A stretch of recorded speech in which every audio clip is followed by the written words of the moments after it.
Hello बच्चों, तो finally कक्षा 8वीं विषय गणित हिंदी माध्यम वार्षिक परीक्षा सत्र 2024-25 का असली क्वेश्चन पेपर लेकर आ चुके हैं। बच्चों, इसके पहले आपका हिंदी का पेपर हुआ था, जैसा हमने डाला था सेम टू सेम उसी प्रकार का पेपर छपा है। तो आपको बिल्कुल भी टेंशन नहीं लेना है, क्योंकि आपको गणित का भी सेम पेपर आने वाला है। यदि आप इस क्वेश्चन पेपर को सॉल्व कर लेंगे, 100% गारंटी है कि आपके 60 में 60 नंबर आने वाले हैं। आपका एक नंबर कहीं पास का भी कटने वाला नहीं है। तो चलिए बिना टाइम वेस्ट के हम आपको दिखाने वाले फर्स्ट क्वेश्चन से। सो यहाँ पे हमारे सामने है बहुविकल्पी प्रश्न। प्रश्न क्रमांक 1 से 5 तक निर्देश दिया गया है। सही विकल्प चुनकर उत्तर लिखिए। प्रत्येक प्रश्न के लिए 1 अंक निर्धारित है। प्रश्न 1 है, निम्नलिखित में गुणन के अंतर्गत किस गुणधर्म का उपयोग करेंगे? तो इसका आंसर हो जाएगा बच्चों ऑप्शन नंबर बी, गुणात्मक तत्समक। प्रश्न 2 है, समीकरण 2y = 5y - 21 का हल होगा। इसका आंसर करना बच्चों ऑप्शन नंबर सी, 7। प्रश्न 3 है, 23 के घन में इकाई का अंक होगा। इसका आंसर करना बच्चों ऑप्शन नंबर सी, 7। प्रश्न 4 है, 120 का 20% होता है। इसका आंसर हो जाएगा बच्चों ऑप्शन नंबर बी, 24। पांचवा प्रश्न है, 3 सेंटीमीटर लंबाई वाले घन का पृष्ठीय क्षेत्रफल होता है। तो इसका आंसर करना बच्चों option number C, 54 centimetre square.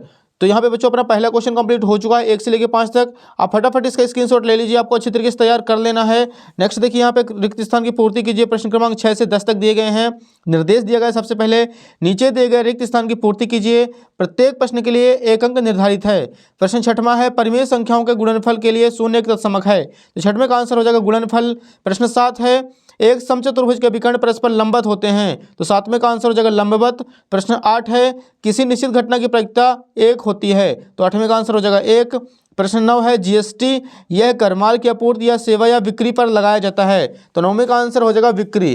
प्रश्न 10वां है, किसी ठोस का पृष्ठीय क्षेत्रफल उसके फलकों के पृष्ठों का योग होता है। तो 10वें का आंसर हो जाएगा बच्चों पृष्ठों। तो यहाँ पे 6 से 10 तक भी अपने क्वेश्चन कंप्लीट हो चुके हैं। एंड आप लोग इसका भी स्क्रीनशॉट ले लीजिए, आपको अच्छे तरीके से सभी प्रश्नों के उत्तर तैयार कर लेने हैं। नेक्स्ट देखिए, यहाँ पे अतिलिखित उत्तरीय प्रश्न दिया गया है। प्रश्न क्रमांक 11 से 16 तक निर्देश दिए गए हैं। नीचे दिए गए प्रश्नों को हल कीजिए। प्रत्येक प्रश्न के लिए 2 अंक निर्धारित है। प्रश्न 11 है, -4/9 + -4/9 को हल कीजिए। तो इसका आंसर हो जाएगा बच्चों 9 एलसीएम आ जाएगा। -4 तो -4 और -4 मिलकर -8 हो जाएंगे। 8/9 आ जाएगी इसका आंसर। अगला प्रश्न देखिए बच्चों, अगले पेज पर दिया गया है। सो यहाँ पे हमारे सामने है प्रश्न 12, व्यंजक 1 + z + z² + z³ रैखिक व्यंजक है या नहीं, और यदि नहीं तो क्यों नहीं है? तो इसका आंसर लिखना बच्चों नहीं है, क्योंकि इसकी जो घात है अधिकतम 3 है।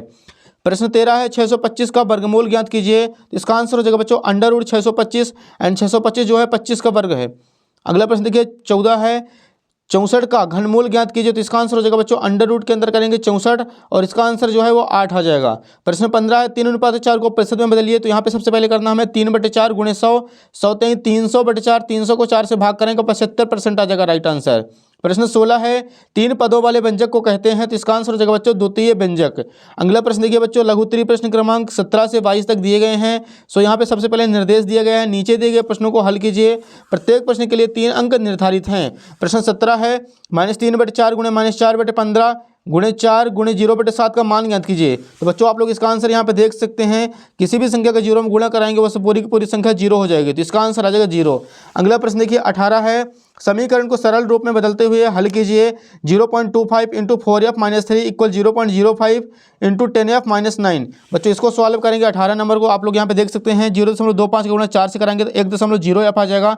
-25 3 75 0.75, 5 का 10 से गुणा कराएंगे 0.50f आ जाएगा। 9 × 45 0.45 एंड एफ वाले एक साइड करना है। तो यहाँ पे 1.00 में 0.5 0 माइनस करेंगे तो यहाँ पे आ जाएगा 0.5f और यहाँ पे 75 में 45 0.75 में 0.45 घटाएंगे 0.30 आ जाएगा। एंड बच्चों यहाँ पे दोनों को भाग कराना है, दशमलव से दशमलव कट जाएगा, 0 से 0 कट जाएगा।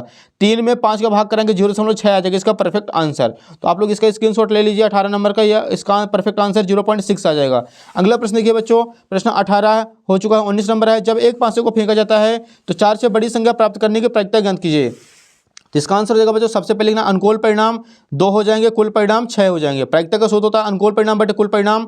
अनुकूल परिणामों की संख्या है 2, कुल परिणामों की संख्या 6, 2 से कम 2, 2 3 6। तो इसका आंसर आ जाएगा 1/3। प्रश्न 20 है, एक थैले में 4 लाल गेंदे और 2 पीली गेंदे हैं। थैले के अंदर से बिना देखे एक गेंद इस तरह निकाली जाती है, एक लाल गेंद प्राप्त करने की प्रायिकता क्या होगी? इसका आंसर बच्चों आप लोग यहाँ पे देख सकते हैं। सबसे पहले लिखना अनुकूल परिणाम हो जाएंगे 4, कुल परिणाम 6।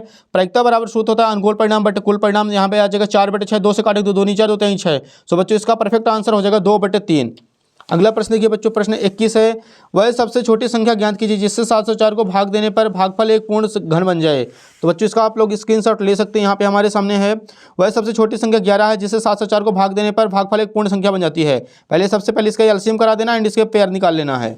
प्रश्न 22 देखिए, किसी संख्या को दुगुना करने पर उस संख्या में 100% की वृद्धि होती है, यदि उस संख्या को आधा कर दे तो कितना प्रतिशत हानि होगी। इसका आंसर आप लोग यहाँ पे देख सकते हैं, किसी संख्या को दोगुना करने पर उस संख्या में 100% की वृद्धि होती है तो उस संख्या को आधा करने पर उसमें 100/2 यानी 50% की हानि होगी। अगला प्रश्न देखिए बच्चों, दीर्घ उत्तरीय प्रश्न दिए गए प्रश्न क्रमांक 23 से 26 तक। यहाँ पे निर्देश दिए गए हैं, नीचे दिए गए प्रश्नों को हल कीजिए और प्रत्येक प्रश्न के लिए 5 अंक निर्धारित हैं। समलंब चतुर्भुज PQRS में x का मान ज्ञात कीजिए। इसका आंसर बच्चों आप लोग यहाँ पे देख सकते हैं, angle P plus angle Q बराबर 180 डिग्री। आसन्न कोण की परिभाषा लगानी है, x - 20 + x + 40 बराबर -180। दोनों को प्लस कर देंगे, 2x 40 में 20 घटाएंगे 20 आ जाएगा, 180 में 20 घटाएंगे 160। 160 को 2 से भाग कराने पे 80 आ जाएगा इसका आंसर। तो ये हो जाएगा उत्तर क्रमांक 23। अगला प्रश्न देखिए बच्चों, 24 नंबर है, एक माली 625 पौधे ऐसे लगाना चाहता है जिससे कि प्रत्येक पंक्ति में उतने ही पौधे आए जितनी पंक्तियों की संख्या हो। पंक्तियों की संख्या और प्रत्येक पंक्ति में पौधों की संख्या ज्ञात कीजिए। इसका आंसर बच्चों आप लोग यहाँ पे देख सकते हैं, 625 करा दें एलसीएम एंड 5 के 2 पेयर बन जाएंगे। इसका परफेक्ट आंसर हो जाएगा 25 पौधे।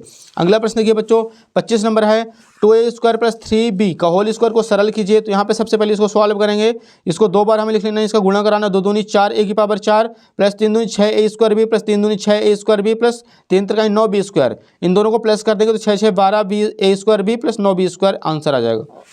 लास्ट क्वेश्चन देखिए 26 है, 21 सेंटीमीटर चौड़ाई वाले एक आयताकार कागज को चौड़ाई के अंदिश मोड़कर 5 सेंटीमीटर त्रिज्या वाला एक बेलन बन जाता है, उसका आयतन ज्ञात कीजिए। इसका आंसर बच्चों आप लोग यहाँ पे देख सकते हैं, सबसे पहले लिखेंगे, दिया है ऊंचाई h बराबर 21 सेंटीमीटर, त्रिज्या r बराबर 5 सेंटीमीटर, बेलन का आयतन होता है πr²h, पाई की वैल्यू 22/7 इंटू r की वैल्यू 5 × 5 और h की वैल्यू 27। 7 से काटेंगे 7 × 21, यहाँ पे गुणा करा देना, 25 आ जाएगा और यहाँ पे 25 3 75, 75 × 22 से करेंगे 1650 सेंटीमीटर क्यूब। ये हो जाएगा इसका परफेक्ट आंसर।